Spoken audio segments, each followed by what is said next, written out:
What is going on, guys? I hope that you are having an awesome day. If it's your first time here, go ahead and get in there and smash the subscribe button. Thanks for joining me on the channel again.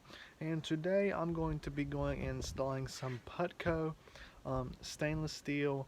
They're not flares, but I can't think of the word. The trim pieces that go around your fender wells. So I'm going to show you guys the install of that today.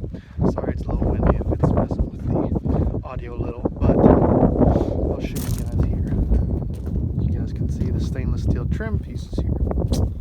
It's a little windy out, so I'm going to try to not talk much in this video. Go ahead and get on with the install, but you guys are going to go ahead and see me put some double-sided tape on these things to kind of hold them in place more, and that way they're not rubbing on the truck kind of like they did on my truck. If you guys haven't seen that video, go ahead and check it. One of these, I can't remember which side it's on. One of these, I'll put the link to that in the description below. Fender flares and why you should put the tape on these. I'm going to put the tape on these today, and that does not come with the kit, but everything else that you'll see in the video will come with the kit. So let's get started.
Okay guys, so the back ones, we had a little bit of issues with them.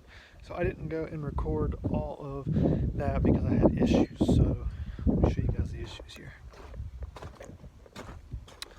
So this was the issue. If you can see here and here, they don't line up. And you would think maybe they need pushed up a little more in the center. They're pushed all the way up. They don't fit on either side. They're about a ½ inch short on either side. So it's kind of an issue. And then you got these clips here. Well, down in here where your dually is, it actually goes back like that far. So the clips aren't near long enough. So I use the mud flap itself to pin it back in place. So yeah, they don't fit the best. The front ones, they line up pretty good because all the front ends of Fords are probably good. But if you've got an F-350 and you want to get these for them, they don't fit the dualies. I don't know if it says they do. I didn't order them. The owner ordered them. I put them on. He said he wanted to go ahead and still put them on there because the front ones were already on by the time I realized the back ones had issues. But if it says it has a dually, if it's a dually, you might want to check before you even install them. You can order them. If you do, you can check them, see if they fit. These ones did not fit. So yeah, a little bit of issues there. He still wanted to put on, so he put them on. So they don't fit. The body lines don't fit, and all the clips don't work. On a scale of 1 to 10 on the install level, it was probably they're a pain in the butt because you got to take mud flaps off. If you don't have mud flaps on your truck, they're going to work pretty easily. If you have mud flaps on your truck, they're going to be a little harder. So if you have mud flaps, I would just go to take them off. So I'd say it's probably a a 4 on the difficulty level. It's not that hard. 4 out of 10. So yeah, so they don't fit the best. I don't recommend them, but if you're looking to get them, you can try them out, or stick them up there before you put any of them on. Check the back ones, make sure they fit, because these ones did not. So yeah, you guys can see I'm repping the enthusiast hat there. Got the new hat there for Valentine's Day from the wifey. Yeah, enthusiast. I like it. But yeah, so if this is you guys' first time here, go ahead and get on there and smash the subscribe button. Yeah, smash the subscribe button. Give this video a thumbs up. HP Custom Sparks on Instagram. Jump over there and check me out. And yeah, and I will catch you guys in the next video. Have a blessed day, everyone.